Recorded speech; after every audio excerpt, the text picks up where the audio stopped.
धार्मिक एवं आध्यात्मिक शिव की नगरी वाराणसी में वैदिक सनातन धर्म व संस्कृति को अभिसंचित करने के पावन उद्देश्य हेतु ध्यान योग सिद्धाश्रम की स्थापना पूज्य गुरुदेव श्री स्वामी कमलेश्वरानंद जी के पावन सानिध्य में किया गया है। ऋषि मुनियों, साधु महात्माओं, संत मनीषियों की इस पवित्र धरती पर धर्म की स्थापना और लोक कल्याण के लिए हर युग में किसी न किसी रूप में ईश्वर का प्राकट्य होता आया है और पवित्र आत्माओं में ईश्वर का अंश उतरता आया है। आज के युग में भी पूज्य गुरुदेव श्री स्वामी कमलेश्वरानंद जी अपनी चैतन्य ऊर्जा से संपूर्ण जगत में सत्प्रेम की धारा प्रवाहित कर रहे हैं। पूज्य श्री की चैतन्य चेतना से साक्षात दिव्य सदग्रंथ ब्रह्मवाणी का अवतरण हुआ है, जिससे मानव का कल्याण हो सके। दीक्षा, साधना, ध्यान योग, सिद्धि प्रदाता एवं समस्त मूलभूत समस्याओं का निराकरण उपलब्ध कराने वाले पूज्य गुरुदेव श्री स्वामी कमलेश्वरानंद जी का लक्ष्य है पृथ्वी पर प्रेम की उपासना, आत्म जागरण और समस्त प्राणियों का आनंदमय जीवन। ऐसा जीवन जो शारीरिक, मानसिक, आर्थिक, पारिवारिक हर प्रकार के तनाव व दुखों से पूरी तरह मुक्त हो। इसके लिए पूज्य गुरुदेव श्री स्वामी कमलेश्वरानंद जी विभिन्न प्रकार की दीक्षाएं अनवरत प्रदान करते आ रहे हैं। निखिलेश्वरम भुवनेश्वरम भवनेश्वरम यजनेश्वरम परमेश्वरम मदनेश्वरम सर्वेश्वरम कामेश्वरम वरुणेश्वरम करुणेश्वरम वागेश्वरम दक्षेश्वरम कारेश्वरम कर्मेश्वरम पूर्णेश्वरम निखिलेश्वरम निखिलेश्वरम निखिलेश्वरम निखिलेश्वरम कमलेश्वरम निखिलेश्वरम कमलेश्वरम कमलेश्वरम निखिलेश्वरम यक्षेश्वरम दक्षेश्वरम अमलेश्वरम कमलेश्वरम नाथेश्वरम योगेश्वरम गैरेश्वरम नामेश्वरम लेखेश्वरम लक्षेश्वरम माहेश्वरम सकलेश्वरम धर्मेश्वरम शिष्येश्वरम विमलेश्वरम निखिलेश्वरम निखिलेश्वरम निखिलेश्वरम निखिलेश्वरम कमलेश्वरम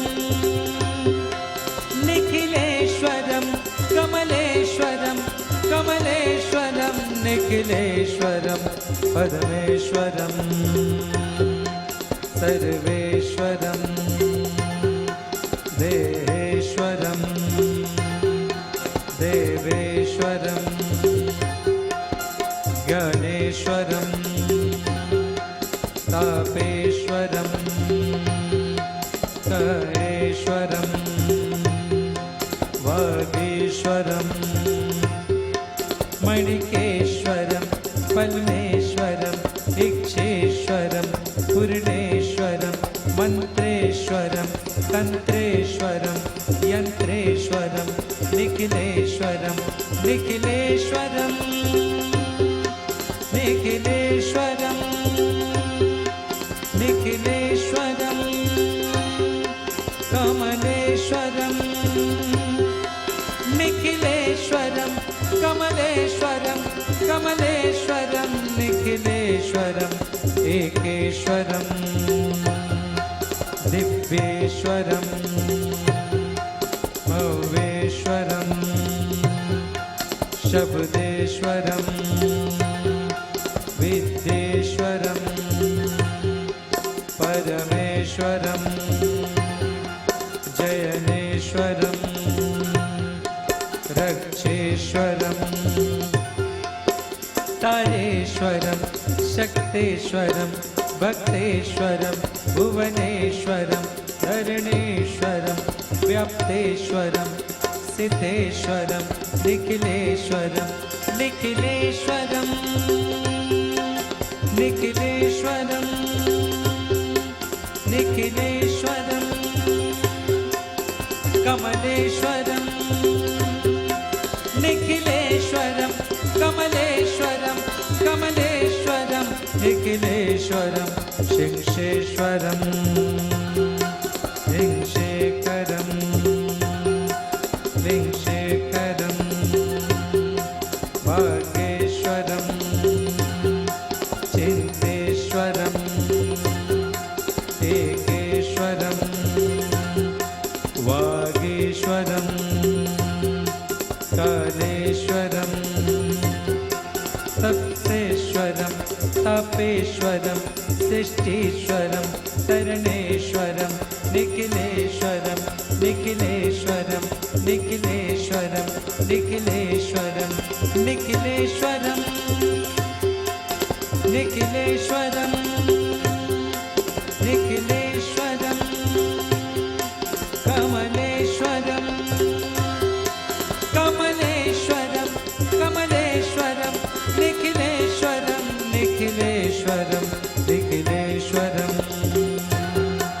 कमलेश्वरं निखिलेश्वरं कमलेश्वरं निखिलेश्वरं कमलेश्वरं निखिलेश्वरं कमलेश्वरं निखिलेश्वरं कमलेश्वरं निखिलेश्वरं कमलेश्वरं निखिलेश्वरं निखिलेश्वरं निखिलेश्वरं निखिलेश्वरं कमलेश्वरं कमलेश्वरं कमलेश्वरं निखिलेश्वरं निखिलेश्वरं कमलेश्वरं कमलेश्वरं निखिलेश्वरं निखिलेश्वरं कमलेश्वरं कमलेश्वरं निखिलेश्वरं निखिलेश्वरं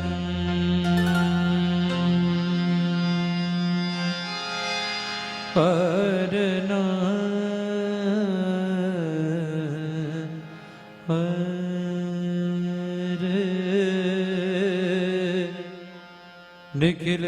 निखिलेश्वरम्।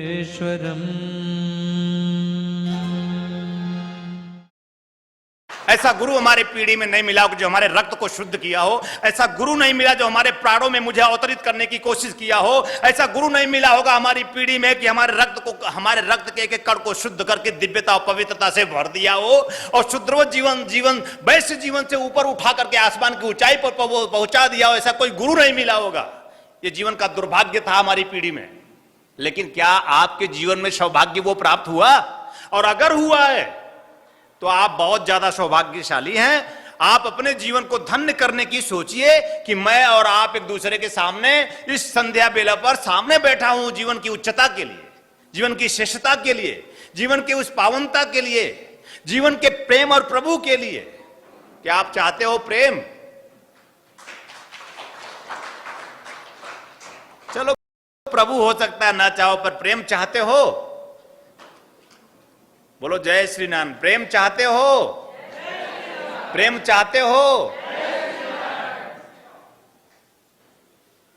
और यह प्रेम प्रभु का प्रसाद है। यह प्रेम ही है कि प्रभु को प्रकट करने के लिए बाध्य कर देता है। यह प्रेम ही है कि मुझे मलमूत्र भरी देह से उठा देता है। यह प्रेम ही है जो मुझे वैश्य जीवन से भी मुक्त कर देता है। वैश्य मतलब होता है जो मन के अधीन जीता है, वो वैश्य। मैं आप सभी को प्रणाम करता हूं क्योंकि आप सभी वैश्य हैं। इनकार नहीं किया। वैश्य जीवन श्रेष्ठतम जीवन नहीं है। मन की लोलुपता में हम जीते हैं, मन की वासनाओं में हम जीते हैं, मन की तृष्णाओं में हम जीते हैं, मन के आपाधापी में हम जीते हैं, मन की ग्लानि में हम जीते हैं, मन के विकारों में हम जीते हैं। हमारा मन वस्तुतः गंदा नहीं है, लेकिन हमारी आंखें इतनी गंदी हैं कि हमारा मन उससे आच्छादित हो जाता है, उस गंदगी से जो हमारी आंखें देखती है। चारवाक ऋषि हुए, उस ऋषि ने कहा कि मन गंदा नहीं होता, हमारी आंख गंदी होती है। आंख गंदी ना हो तो मन गंदा नहीं होगा। हमारी आंख भेद करती है, हमारी आंख में द्वैत है, हमारी आंख में दुर्भावना है, हमारी आंख में कुदृष्टि है, हमारी आंख में दिव्य दृष्टि नहीं है। हम जिसे देखते हैं तो फिर बस वैसा ही देखते हैं। हम ये देखते हैं कि ये पुरुष है, हम ये देखते हैं कि ये स्त्री है, इससे ज्यादा हमने कभी कुछ देखा ही नहीं। मैंने कहा कि जब हम देहगत होंगे, मनगत होंगे, तो इससे ज्यादा कुछ देख भी नहीं पाएंगे, जबकि जीवन में गूढ़ रहस्य छिपा हुआ है। यह गूढ़तम क्रिया है कि हमारी दृष्टि में इतना तेज हो कि हम देख पाए कि यह स्त्री नहीं है, यह ब्रह्म है। यह हम देख ही नहीं पाते। यह पुरुष नहीं है, यह ब्रह्म है। यह स्त्री पुरुष तो ढांचा है, यह ईश्वर की एक क्रिया है। संसार सजाने के लिए एक विशेष प्रक्रिया माया द्वारा रचित है, और हम उसी माया के आगोश में फंसकर इसी जीवन को सत्य मानकर जीवन में अपने आप में शमशान की ओर बढ़ते जा रहे हैं। और मैं चाहता हूं, आप भी चाहते होंगे और आपको भी चाहना चाहिए कि शमशान से अलग एक क्रिया हो आपकी। आप शमशान की ओर नहीं, आप शिव की ओर बढ़ो। अगर जीव शिव की ओर नहीं बढ़ेगा तो उसे शमशान में जाना पड़ेगा। और मैं चाहता हूं हर जीव शिव की ओर बढ़े। ये मेरे हृदय का एक उद्गार है कि हर एक जीव शिव की ओर बढ़े। शिव आनंद है, शिव मस्ती है, शिव आह्लाद है, शिव प्राण है, शिव आत्मा है। और सच मानो, शिव परमात्मा है। सच कहूं, तुम्हारे बैठा सदगुरु है सामने, तुम्हारे सामने बैठा शिव सदगुरु है। जीवन का परम सत्य ध्यान रखना। तुम्हारे सामने, सच कहूं तो तुम्हारे सामने बैठा शिव सदगुरु है। स्कंद पुराण में भगवान शिव, यह गुरु स शिव। पार्वती ये जो गुरु है ना, वही शिव है। शिव को अन्य लिया ही नहीं हमारे शास्त्रों ने, और हम शिव को मंदिरों में खोजते हैं। हम जीवंत गुरु के उपासक बने नहीं, इसलिए जीवन में हमारे आह्लाद नहीं आया। आह्लाद जीवन में हमारे उस परम सुख का रसपान मैंने नहीं किया। उस अमृत रस को मैं पी पाने से वंचित रह गया, क्योंकि जीवंत गुरु की पूजा छोड़ दी, जीवंत माता पिता की पूजा छोड़ दी। हमारे सारे शास्त्रों का निचोड़ है कि जीवंत माता पिता और सदगुरु का पूजन जिस घर में होगा, वही एकमात्र जीव ही अपने आप में संपूर्णता प्राप्त करेगा।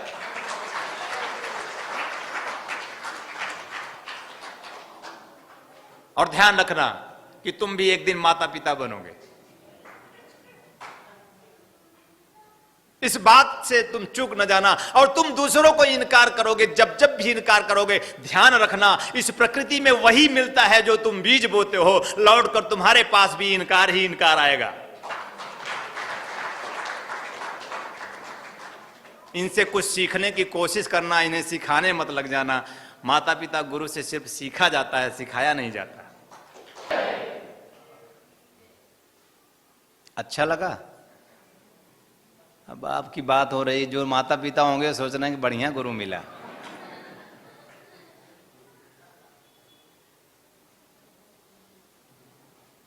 हम भी माता पिता हैं, और गुरु तो सर्वस्व है। तुम्हें माता च पिता, तुम्हें बंधु च सखा, तुम्हें विद्या च द्रविड़म, तुम्हें सर्वम मम देव देव। माई को बाबू जिस दिन कहोगे तो मार पड़ेगी, और बाबू को जिस दिन माई कहोगे तो लोग कहेंगे पागल हो गया, इसको दिखाना पड़ेगा डॉक्टर को। लेकिन एक गुरु ही है, उसको माता भी कहते हैं और पिता भी। और ध्यान रखना, गुरु से ही हमें दृष्टि मिलती है कि हे गुरुदेव, मैं आपके चरण शरण में हूं, आप में समर्पित हूं, आप मेरे माता पिता हैं। माता पिता नहीं होते, ध्यान रखना। आप मेरे माता पिता हैं। तो जिन्होंने इस संसार में मुझे जन्म दिया है, जो मेरे सांसारिक माता पिता हैं, प्रभु गुरुदेव, मैं आपके चरणों में समर्पित, मैं आपके उपासक हूं, तो वो जहां भी हैं वो सुखी रहे। ये ऋषि कहता है। जो हमारे संसारिक माता पिता ने मुझे जन्म दिया है, जिनका ऋण मेरे ऊपर है, मैं उस ऋण को उतार देना चाहता हूं, इसलिए मैं आपके चरणों में समर्पित हूं।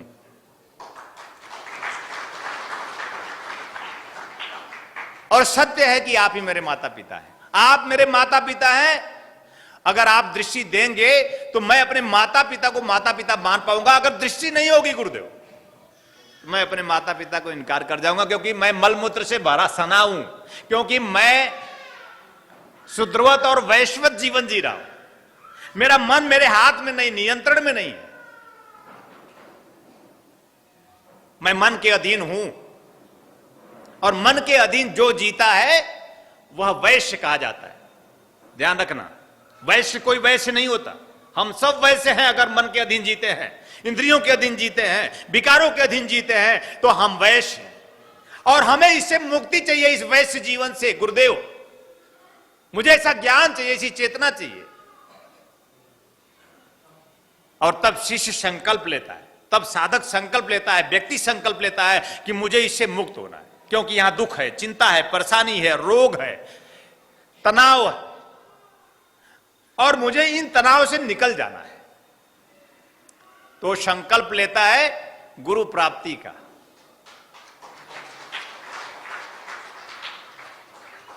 कुछ भी प्राप्त करना होगा, अगर कुछ विशिष्टता, कुछ श्रेष्ठता, कुछ अपने आप में दैदीप्यता आपको प्राप्त करनी है, और उस परम आलोक से आलोकित हो जाना है, उस अमरता को प्राप्त कर लेने जिसके लिए आपका जन्म हुआ है, तो बात आएगी गुरु की।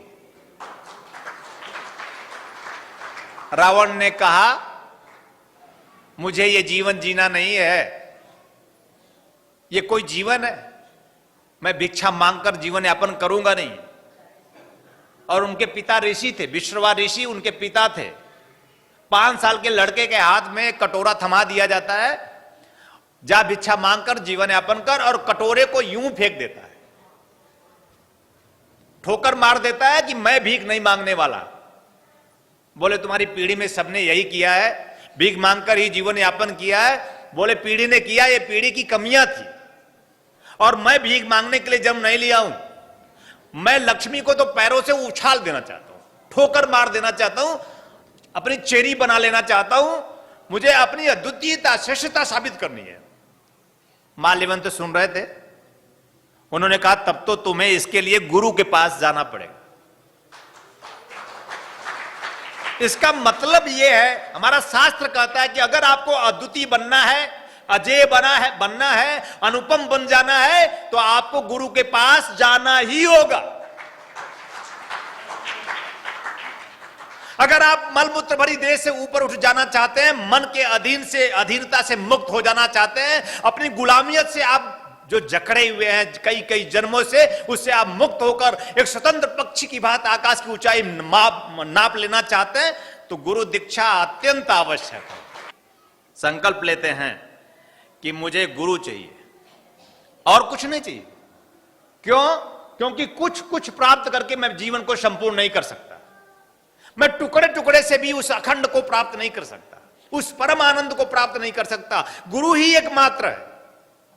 और मैं संकल्प लेता हूं कि मैं गुरुद्वार पे जाऊंगा। इतिहास साक्षी है। और गुरुद्वार पे गया, गुरु से दीक्षा प्राप्त किया, और 6 महीने में उस औढ़रदानी को प्रसन्न करके प्रत्यक्ष किया। रावण भगवान शिव को प्रत्यक्ष कर लेता है अपनी भक्ति से, अपनी भावना से, अपनी निष्ठा से, अपने संकल्प से, गुरु के चरणों में श्रद्धा से, विश्वास से। और भगवान शिव ने उन्हें एक प्रयोग बताया, एक विधि बताई कि कैसे सोना बनाया जाता है, स्वर्ण निर्माण कैसे कर सकते हैं, हम सोना कैसे बना सकते हैं, इस विज्ञान को हम कैसे सीख सकते हैं। और रावण को यह ज्ञान विज्ञान भगवान शिव ने सिखाया। ध्यान रखना, ये एक शिव का तंत्र है कि किसी भी पदार्थ को हम स्वर्ण में बदल दें, शिव तंत्र है। हम सूर्य के प्रकाश से भी किसी भी पदार्थ को मन चाहे रूप दे सकते हैं, निखिल तंत्र है, शिव तंत्र है। अब एक कपोल कल्पित नहीं हो सकता अगर आप प्रयोग में उतरे। आप क्या होना चाहते हैं, आप क्या बनना चाहते हैं, आप अद्वितीयता कैसे प्राप्त करना चाहते हैं, आप श्रेष्ठता कैसे प्राप्त करना चाहते हैं, और किस मार्ग से चलकर आप जीवन को उच्चता में पहुंचा देना चाहते हैं, ये तय, ये संकल्प तो आपको करना है।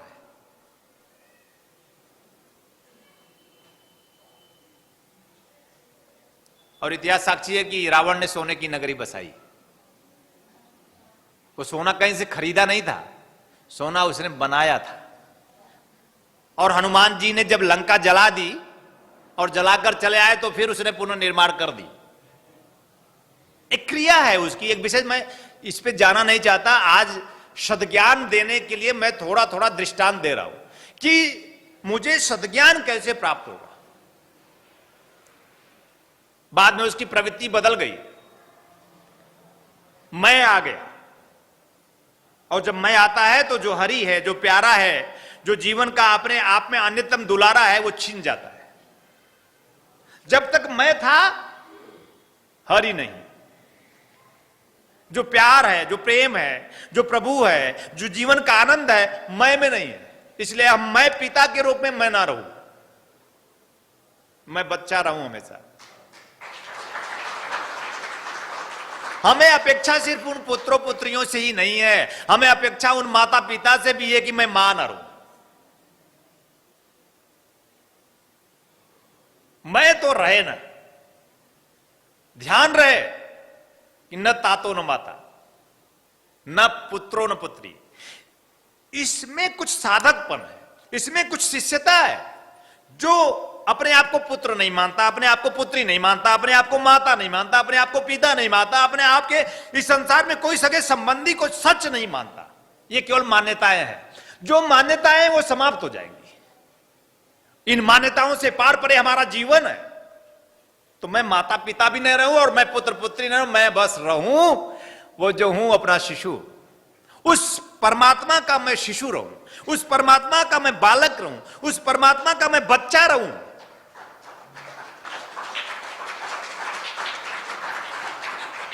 और तब मैं जाएगा, और मैं जाएगा तो प्रेम आएगा, मैं जाएगा तो हरि आएगा, मैं जाएगा तो प्यार आएगा, मैं जाएगा तो प्रभु आएगा। इसलिए कबीर साहब ने कहा, जब तक मैं था, अगर तुम्हारे जीवन में दुख है, वेदना है, चिंता है, परेशानी है, अगर तुम्हारे घर घर में ये स्थिति बनी हुई है, तो आज के बाद आंख मूंद करके अपने घर में जाना और एनालिसिस करना, अपना अवलोकन करना कि कहीं मैं तो नहीं है।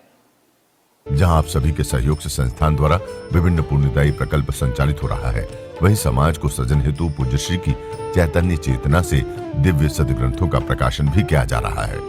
ध्यान योग की निर्मल धारा जन जन में प्रवाहित करने वाले पूज्य गुरुदेव श्री स्वामी कमलेश्वरानंद जी की चेतना का साक्षात्कार दिव्य सद्ग्रंथ ब्रह्मवाणी एक ऐसी रचना जिसका अवतरण स्वयं हुआ है और जिसकी साक्षी बनने का सौभाग्य मिला सुश्री नम्रता कमलिनी जी को। भावना और भक्ति का अनंत प्रवाह है ब्रह्मवाणी, तप और ज्ञान का अमृत कोश है ब्रह्मवाणी, प्रेम और समर्पण का साकार स्वरूप है ब्रह्मवाणी, आस्था और विश्वास का अनन्य मार्ग है ब्रह्मवाणी। आइए हम सभी ब्रह्मवाणी को जीवन में उतारकर अपनी आत्मा को परमात्मा से एकाकार करें। गुरुदेव एवं सुश्री नम्रता कमलिनी जी द्वारा रचित मानव उपयोगी विभिन्न विषयों पर साधनात्मक रहस्यों से परिपूर्ण और भी पुस्तकें हैं, जैसे श्री गुरु रहस्यम, साधना विधान रहस्यम, गुरु पादुका विधान रहस्यम, यज्ञ विधान रहस्यम, षोडश संस्कार दीक्षा रहस्यम, साधना सामग्री रहस्यम, भीगी पलके, कर लो आसमां मुट्ठी में तथा पूज्य गुरुदेव के दिव्य प्रवचनों भजनों का संग्रह प्राप्त करने और भारतीय संस्कृति की धरोहर गोपनीय रहस्यों से भरपूर जीवन की समस्त समस्याओं का समाधान कराने वाली मासिक पत्रिका निखिल सत्य दर्शन की सदस्यता एवं ध्यान योग जन जागृति सेवा संस्थान के दैविक कार्यों व सेवा प्रकल्पों में सहयोग करने तथा अपने गांव शहर में सत्संग साधना शिविरों एवं कथा आयोजन हेतु संपर्क करें 8108666991, 8108666992, 8108666993, 8108666994। WhatsApp number 8108188488। वेबसाइट www.dhyanयोग.org.in। ईमेल service@dhyanयोग.org.in। Facebook www.facebook.com/kamleshwaranand, Twitter twitter.com/kamleshwaranand, Instagram instagram.com/Swami Kamleshwaranand ji, YouTube www.youtube.com/Swami Kamleshwaranand ji। आपके लिए लेकर के आए हैं आराम दिव्या चूर्ण। पेट की सभी समस्याओं के लिए रामबाण इलाज। यह आयुर्वेदिक परीक्षित गैस हरण चूर्ण है। किसी भी उम्र में होने वाली व्याधियों का नाश करती है। खुलकर पेशाब लाना, पुरानी से पुरानी कब्ज, उदर दोष, आंतों के दोष एवं पाचन तंत्र में यह अति लाभकारी आयुर्वेदिक औषधि है। इस चूर्ण का सेवन करने से कोई बीमारी नहीं होती। यह गैस हरण चूर्ण नित्य रात्रि में भोजन के बाद सोते समय 1 चम्मच चूर्ण 1 गिलास कुनकुने पानी के साथ लेकर सो जाएं। फिर देखिए चमत्कार। ऋषि फार्मेसी लेकर के आए हैं अमृत क्वाथ, कायाकल्प की विशेष औषधि। यह आपके शरीर को पूर्ण रूप से स्वस्थ करने के लिए आपके रक्त को शुद्ध करता है और शरीर के विषैले पदार्थ को बाहर निकालता है। मोटापा कम कर आश्चर्यजनक शारीरिक परिवर्तन कर पूरे शरीर को स्वस्थ और सुंदर बनाता है। यह मधुमेह को भी नियंत्रित करता है। यह औषधि आपके शरीर में रोग प्रतिरोधक क्षमता को बढ़ाता है। यह एक चमत्कारिक औषधि है। इसे मंगाने के लिए आप हमारे इन नंबरों पे संपर्क करें 8108666991, 8108666992, 8108666993, 8108666994। दिव्य ऋषि फार्मेसी आपके लिए लेकर के आए हैं ज्वाइंट केयर टैबलेट और ऑयल। जोड़ों के दर्द से राहत पाने के लिए और मजबूत हड्डियों के लिए। इसमें मौजूद प्रोटीन्स तथा विटामिन्स हड्डियों को मजबूती प्रदान करते हैं। यह जोड़ों के असहनीय दर्द को समाप्त करता है, जैसे घुटनों के दर्द व कलाई के दर्द, रीढ़ की हड्डी में दर्द, कंधों में दर्द। यदि आपको स्लिप डिस्क या सर्वाइकल है तो इन सभी परेशानियों से छुटकारा पाने के लिए आज ही मंगाएं ज्वाइंट केयर टैबलेट और ऑयल। मंगाने के लिए आप हमारे इन नंबरों पे संपर्क करें। हमारा नंबर है 8108666991, 8108666992, 8108666993, 8108666994। दिव्य ऋषि फार्मेसी आपके लिए लेकर के आए हैं रत्नम ज्योति। आँखों की संपूर्ण देखभाल के लिए शहद के साथ नित्य लेने से नेत्र ज्योति बढ़ जाती है, आँखों का चश्मा उतर जाता है। यह आयुर्वेदिक औषधि है, इसका कोई साइड इफेक्ट नहीं। इस औषधि को मंगाने के लिए आप हमारे इन नंबरों पर संपर्क कर सकते हैं। हमारा नंबर है 8108666991, 8108666992, 8108666993, 8108666994।